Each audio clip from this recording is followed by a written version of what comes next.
Hello दोस्तों, आज मैं आपके लिए लेके आया हूँ सीटेट स्पेशल के 20 एमसीक्यू क्वेश्चंस जो है NCERT class 8th chapter 2। Okay बच्चों। और बच्चों, मेरी इस वीडियो की पूरी जानकारी के लिए पूरी वीडियो ज़रूर देखें और बच्चों मेरी वीडियो को लाइक ज़रूर करें। और बच्चों तो वीडियो के नीचे लाल कलर का सब्सक्राइब लिखा होगा, उसको बच्चों सब्सक्राइब करना ना भूलें। हेलो दोस्तों, आपके देखो स्क्रीन पे सबसे पहला क्वेश्चन ये है नंबर 1 क्वेश्चन नंबर बच्चों, सूक्ष्म जीवों को कितने वर्गों में बांटा गया है। ओके बच्चों, पहला ऑप्शन हमारा क्या होगा 1, option number 2, option number 3, option number 4। Okay बच्चों, देखो सूक्ष्म जीवों को 4 भागों में बांटा गया है। कितने भागों बच्चों? 4 भागों में। इसका आंसर बच्चों क्या होगा 4 भागों में। ओके, सबसे और हमें ये भी पता होना चाहिए जो 4 भाग कौन कौन से हैं। ओके, वो मैं आपको बताता हूँ। नंबर 1 जीवाणु, नंबर 2 कवक, नंबर 3 प्रोटोजोआ, नंबर 4 शैवाल। ओके बच्चों, अब नेक्स्ट क्वेश्चन पे चलते हैं बच्चों। ओके, नेक्स्ट क्वेश्चन आपके सामने बच्चों, दूसरा नंबर, जुखाम और खांसी किसकी उपस्थिति में होते हैं। जो देखो बच्चों, में जो जुखाम होता है या खांसी होती है वो किसकी वजह से होते हैं। ओके, देखो आपके सामने पहला ऑप्शन है जीवाणु से, या कवक से, या वायरस से, या प्रोटोजोआ से। तो देखो बच्चों, जो हमें जुखाम होता है या खांसी होती है वो किसकी वजह से होती है बच्चों? वो वायरस की वजह से होती है। किसकी वजह से होती है? वायरस की वजह से होती है। ओके बच्चों, वायरस को हिंदी में विषाणु भी कहते हैं। ओके ओके बच्चों, अब नेक्स्ट क्वेश्चन पे चलते हैं अपने। तो नेक्स्ट क्वेश्चन आपके सामने, जैसे इन्फ्लुएंजा किसकी उपस्थिति में होता है। देखो बच्चों, ये इन्फ्लुएंजा एक फ्लू होता है। क्या होता है? फ्लू होता है। और ये किसके द्वारा होता है? ओके बच्चों, इसको हम बारे में बताएंगे। देखो पहला ऑप्शन है विषाणु, नंबर 2 जीवाणु, नंबर 3 प्रोटोजोआ, नंबर 4 कवक।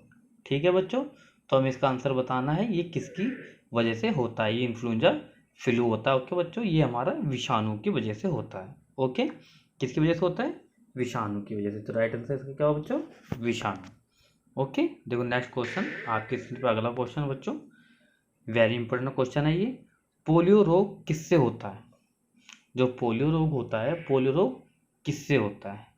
ओके, तो बच्चों देखो ऑप्शन देखेंगे पहले हम, इसका क्या है कवक, नंबर 2 प्रोटोजोआ, नंबर 3 विषाणु, नंबर 4 जीवाणु। देखो बच्चों, जो पोलियो रोग होता है, आपने देखा होगा कि जो टीवी पे जो ऐड भी आता रहता है अमिताभ बच्चन की 2 बूंद जिंदगी की, वो पोलियो के लिए ही होती है। ओके बच्चों, तो पोलियो जो रोग होता है वो भी किसकी वजह से होता है? विषाणु की वजह से होता है। जो वायरस होता है ना, ये भी एक वायरस होता है। ओके बच्चों, अब नेक्स्ट क्वेश्चन पे चलते हैं। क्वेश्चन नंबर 5, ये आपके सामने बच्चों आपकी स्क्रीन पे है।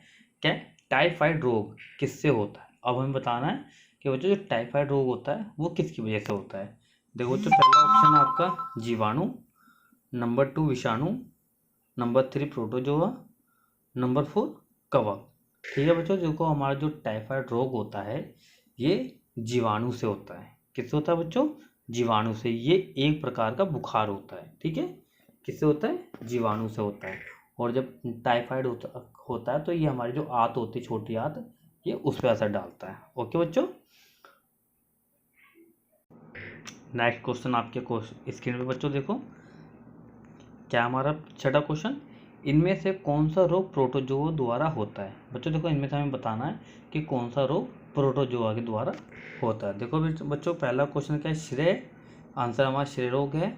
दूसरा खसरा है, तीसरा मलेरिया है, चौथा जुकाम है। ओके बच्चों, देखो जो प्रोटोजोआ से जो होने वाला जो रोग है, ठीक है, तो बच्चों वो होता है मलेरिया।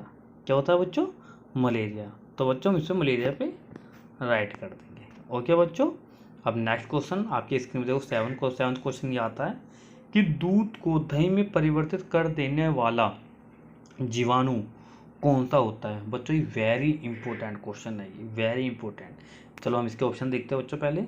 क्या? अमीबा, दूसरा शैवाल, तीसरा लैक्टोबैसिलस, चौथा ईस्ट। देखो बच्चों, जब दूध से जब हम दही को बनाते हैं तो उस समय उसके अंदर एक सूक्ष्म जीवाणु होता है जिसकी मदद से दूध का दही बनता है।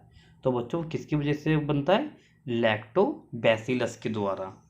ओके बच्चों, ये क्वेश्चन ध्यान रखना, ये इम्पोर्टेंट है, बहुत ज़्यादा इम्पोर्टेंट। ओके, तो किसकी वजह से होता है? लैक्टोबैसिलस। ओके, देखो बच्चों नेक्स्ट क्वेश्चन आपकी स्क्रीन पे है। 8th क्वेश्चन हमारा, ब्रेड या केक बनाने के लिए किस सूक्ष्म जीव के महत्वपूर्ण भूमिका रहती है? ये बच्चों वेरी इंपॉर्टेंट क्वेश्चन है। देखो इसका ऑप्शन है लैक्टोबैसिलस, अभी हमने पढ़ा लैक्टोबैसिलस तो दूध से दही बनती है। अगला ऑप्शन कवक, कवक का तीसरा ऑप्शन बच्चों ईस्ट, चौथा ऑप्शन बच्चों विषाणु। देखो बच्चों इसका जो राइट आंसर है वो है ईस्ट। ठीक है, ईस्ट से क्या होता है? ब्रेड या केक बनाने में हमारी जो सूक्ष्म जीव होते हैं ये मदद करते हैं। लेकिन ध्यान रखना, ब्रेड और केक का भी बनाने में ईस्ट का प्रयोग करते हैं, और अल्कोहल का भी किया जाता है, और शराब बनाने में भी ईस्ट का प्रयोग किया जाता है। ओके बच्चों, देखो नेक्स्ट क्वेश्चन आपकी स्क्रीन के सामने देखो, ये रहा बच्चों 9th क्वेश्चन हमारा। देखो अभी नेक्स्ट क्वेश्चन आ गया ना हमारा, शराब बनाने में किस सूक्ष्म जीव की आवश्यकता होती है? अभी आप तुरंत बता दो कि अभी हमने बताया आपको। ऑप्शन क्या है? ईस्ट, दूसरा जीवाणु, तीसरा कवक, चौथा लैक्टोबैसिलस। आपने अभी पढ़ा, आई मीन आपको बताया बच्चों कि शराब बनाने के लिए कौन सा जीवाणु का यूज किया जाता है? ईस्ट है। वो कौन सा जीवाणु होता है बच्चों? वो ईस्ट होता है। ओके, तो नेक्स्ट क्वेश्चन 10वां क्वेश्चन आपके स्क्रीन के सामने बच्चों, देखो क्या कहता है, किण्वन या फर्मेंटेशन अभिक्रिया में क्या होता है? ये वेरी इंपॉर्टेंट क्वेश्चन है बच्चों। जो हमारी किण्वन प्रक्रिया अभिक्रिया होती है या फर्मेंटेशन अभिक्रिया होती है, जो किण्वन अभिक्रिया होती है बच्चों उसको फर्मेंटेशन अभिक्रिया कहते हैं। ओके, इसमें क्या होता है? देखो ऑप्शन आपके ये, दूध से दही का बनना, शराब से चीनी का बनना, या चीनी से शराब का बनना, या ब्रेड से केक का बनना। देखो बच्चों इसका जो राइट आंसर है हमारा क्या है? चीनी से शराब का बनना। ओके बच्चों, ये भी क्वेश्चन हमारा वेरी इंपॉर्टेंट है। ओके, ये सीटेट के लिए वेरी इंपॉर्टेंट क्वेश्चन। ओके बच्चों, देखो 11th क्वेश्चन आपके स्क्रीन के सामने बच्चों, देखो क्या कहता है, किण्वन की खोज किसने की थी? अब देखो ये क्वेश्चन आ गया, अभी हमने पढ़ी थी किण्वन प्रक्रिया क्या है, वो अभिक्रिया हमने पता कर ली, क्या थी पता थी बच्चों कि चीनी से शराब का बनना। अब हम बताना किण्वन की खोज किसने की थी। ओके, देखो ऑप्शन देखेंगे बच्चों, Edward Jenner, Louis Pasteur, Alexander और रॉबर्ट कोच। देखो बच्चों जो किण्वन अभिक्रिया थी, कौन सी अभिक्रिया बच्चों? किण्वन अभिक्रिया। आपको मैंने अभी बताया है, इससे सबसे पहले हमें अभिक्रिया पता होनी चाहिए। इसमें क्या हुआ था? इसके अंदर चीनी से शराब बनी थी। ओके बच्चों, तो ये इस अभिक्रिया की जो खोज की थी वो बच्चों किसने की थी? लुई पाश्चर ने। किसने की थी बच्चों? लुई पाश्चर ने। ओके, ये भी क्वेश्चन बच्चों इंपॉर्टेंट है। ओके, देखो 12वां क्वेश्चन आपकी स्क्रीन के सामने बच्चों ये रहा, क्या कहता है, पेनिसिलिन प्रतिजैविक की खोज किसने की थी? देखो क्वेश्चन ऑप्शन बच्चों आपका सामने है, अलेक्जेंडर फ्लेमिंग, एडवर्ड जेनर और रॉबर्ट कोच और लुई पाश्चर। ओके बच्चों, देखो पेनिसिलिन एक प्रतिजैविक है, प्रतिजैविक मतलब एक दवाई है। जो पेनिसिलिन हमारी दवाई का नाम होता है, ठीक है, जैसे बुखार उखार में, दर्द वर्द में एक काम आती है। तो इसकी खोज किसने की थी? ओके बच्चों, तो देखो इसकी खोज अलेक्जेंडर फ्लेमिंग ने की थी। ओके बच्चों, किसने की थी? अलेक्जेंडर फ्लेमिंग ने की थी। ओके बच्चों, नेक्स्ट क्वेश्चन आपकी स्क्रीन पे देखो, 13वां क्वेश्चन, चेचक के टीके की खोज किसने की थी? बच्चों ये क्वेश्चन वेरी इंपॉर्टेंट है। ओके, इसको जरूर ध्यान रखना, ये very very very important question. Okay बच्चों, ऑप्शन दिखाता हूँ आपको। पहला लुई पाश्चर, अभी हमने पढ़ा था, Louis Pasteur, Edward Jenner, Alexander और रॉबर्ट कोच। ओके, देखो बच्चों जो चेचक के टीके की, जो चेचक का टीका था वो हमारे, दो सबसे पहली बात तो यह है कि जो जो चेचक है, चेचक एक बीमारी थी जो बहुत खतरनाक बीमारी थी, बहुत बुरी बीमारी थी। ठीक है बच्चों, तो इसके टीके की खोज बच्चों किसने करी थी? एडवर्ड जेनर ने। किसने? एडवर्ड जेनर ने। ओके, अब देखो आपको धीरे धीरे हर चीज़ का क्वेश्चन का आंसर पता चलता रहेगा। आगे देखो आपको पता चल गया एडवर्ड जेनर ने चेचक की करी, और ये जो अलेक्जेंडर ने किसने की थी? अभी पेनिसिलिन की खोज की थी। ओके, अभी मैं आपको इन दोनों के बारे में बच्चों बताता हूँ। ओके, अब देखो क्वेश्चन नंबर 14 आपकी स्क्रीन के सामने बच्चों, देखिए ये रहा, मृदा की उर्वरता में वृद्धि किसकी उपस्थिति से होती है? बच्चों क्या कहना चाहता है, ये जो जो मृदा होती है उसकी जो उर्वरता में वृद्धि किसकी उपस्थिति से होती है? ओके बच्चों, किसकी उपस्थिति से होती है? देखो हम इसका ऑप्शन देखते हैं बच्चों। ऑक्सीजन से होती है, या नाइट्रोजन से होती है, या लेड से होती है, या मैग्नीशियम से। ओके, तो देखो बच्चों इसका जो राइट आंसर है, उस राइट आंसर इसका है नाइट्रोजन की उपस्थिति से मृदा में उर्वरता की वृद्धि होती है। ओके बच्चों, और एक बात और मैं आपको इसमें बताना चाहता हूँ कि हमारे वातावरण में नाइट्रोजन की मात्रा 78% है। कितनी है बच्चों? 78%, मतलब 78%। ओके बच्चों, आपका नेक्स्ट क्वेश्चन देखो, 15 क्वेश्चन आपकी स्क्रीन के सामने बच्चों। क्या कहता है? हैजा रोग किस प्रकार का रोग होता है? जो हैजा रोग है ना बच्चों, ये किस प्रकार का रोग है? इसका कहने का मतलब बच्चों ये है, देखो इसका ऑप्शन क्या है? संचारण है, या असंचारण है, या मच्छर से होता है ये, या विषाणु से होता है? देखो बच्चों हैजा रोग जो होता है वो संचरणीय होता है। कैसा होता है? संचरणीय। संचरणीय मतलब क्या होता है? संचरणीय मतलब होता है कि एक जगह से दूसरे जगह में फैलना। ठीक है, कि ये रोग कैसे फैलता है? जैसे देखो, जो मक्खियाँ होती हैं, मक्खियाँ बाहर कितनी गंदगी में बैठती है, और जब हमारा खाना खुला रहता है तो वह मक्खी हमारे खाने के ऊपर बैठ जाती है, तो खाना वो खराब कर देती है, और वो खाना हम खा लेते हैं, तो उसकी वजह से हैजा रोग हो जाता है। तो ये संचरणीय रोग है। ओके बच्चों, अब नेक्स्ट क्वेश्चन हमारा आपके स्क्रीन सामने बच्चों, देखो 16 क्वेश्चन देखो ये रहा। डेंगू रोग किसके द्वारा होता है? देखो बच्चों डेंगू रोग सबसे खतरनाक रोग होता है, सबको पता है। तो किसके द्वारा होता है बच्चों? देखो आप बताओगे। ऑप्शन इसका पहला ये रहा, जीवाणु के द्वारा, या मादा एडिस मच्छर के द्वारा, या प्रोटोजोआ के द्वारा, या कवक के द्वारा। देखो बच्चों सबको पता है डेंगू रोग किसकी वजह से होता है? मादा एडिस मच्छर के द्वारा। ओके बच्चों, अब देखो नेक्स्ट क्वेश्चन आपकी स्क्रीन के सामने बच्चों ये रहा, 17 क्वेश्चन। एंथ्रेक्स रोग की खोज किसने की थी? ओके बच्चों, एंथ्रेक्स रोग, ये एंथ्रेक्स रोग, जो एंथ्रेक्स रोग होता है बच्चों, ये मानव में नहीं होता। किस में होता है? ये जंतुओं में होता है। ओके, हम ऑप्शन देख लेते हैं। Number 1 Robert Koch, number 2 Louis Pasteur, number 3 Alexander, number 4 Edward Jenner. तो इसका राइट आंसर क्या है बच्चों? रॉबर्ट कोच ने। किसने की थी बच्चों? रॉबर्ट कोच ने। देखो अब आपको चारों ऑप्शन के बारे में पता चल गया किस किसने क्या करा था। ओके, लुई पाश्चर ने क्या किया था? बोलो बच्चों। अभी ही मैंने आपको इसका आंसर बच्चों बताया था कि जो लुई पाश्चर जी थे उन्होंने क्या चीज़ की थी? लुई पाश्चर ने किण्वन प्रक्रिया की खोज की थी। ओके बच्चों, इसी तरह हमारा जो अलेक्जेंडर थे उन्होंने क्या करा था बच्चों? बोलो। अलेक्जेंडर जी ने पेनिसिलिन दवाई की खोज की थी।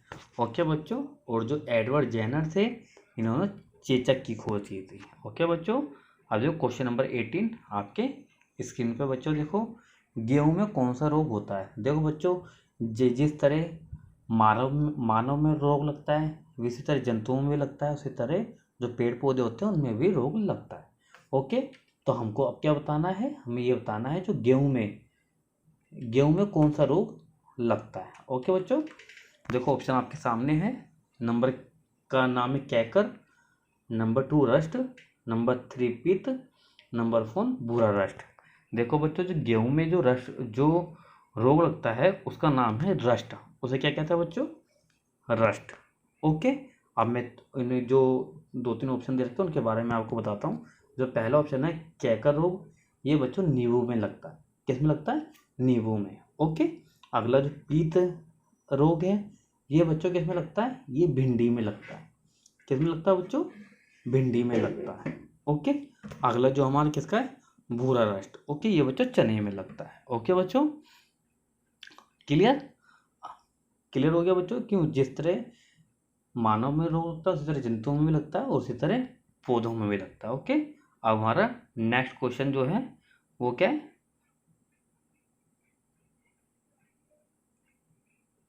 देखो बच्चों नेक्स्ट क्वेश्चन आपकी स्क्रीन पे है 1900 क्वेश्चन। क्या कहता है? पाश्चुरीकृत दूध को कितने सेल्सियस पर गर्म किया जाता है? बच्चों देखो सबसे पहले आपको पता होना चाहिए पाश्चुरीकृत दूध कौन सा होता है।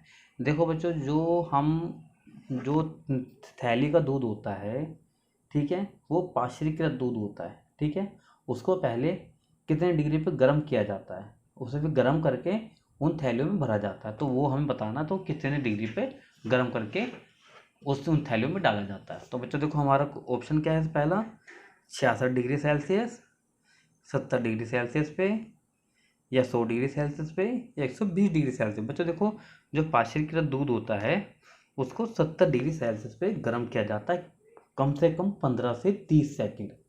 ठीक है बच्चों, कितना? 15 से 30 सेकंड। ओके, देखो बच्चों आपको लास्ट क्वेश्चन है आपका 20वां क्वेश्चन। क्या कहता है? वेरी इंपॉर्टेंट क्वेश्चन है ये, हमारे वायुमंडल में कितने प्रतिशत नाइट्रोजन है। ओके बच्चों, देखो आपके सामने ऑप्शन है 60%, 78%, 98% या 99%। तो बच्चों देखो हमारे वातावरण में, वायुमंडल में 78% नाइट्रोजन है। ओके बच्चों, ये जरूर ध्यान रखना, ये वेरी इंपॉर्टेंट क्वेश्चन है। ओके बच्चों, तो बच्चों देखो आपके ये 20 के 20 क्वेश्चन अब समाप्त होते हैं। ठीक है बच्चों, अगर आपको ये वीडियो अच्छी लगी हो तो बच्चों मेरे चैनल को सब्सक्राइब जरूर करो। ठीक है, क्योंकि सब्सक्राइब करने से आपको मैं जो वीडियो बनाऊंगा आपके लिए वो आपको जल्द से जल्द मिलेगी। ठीक है बच्चों, तो सबसे पहले आप वीडियो के नीचे देखो लाल से कलर में लिखा होगा सब्सक्राइब, उस बटन को दबाओ और साथ में लाइक ज़रूर करना। ओके बच्चों, बाय।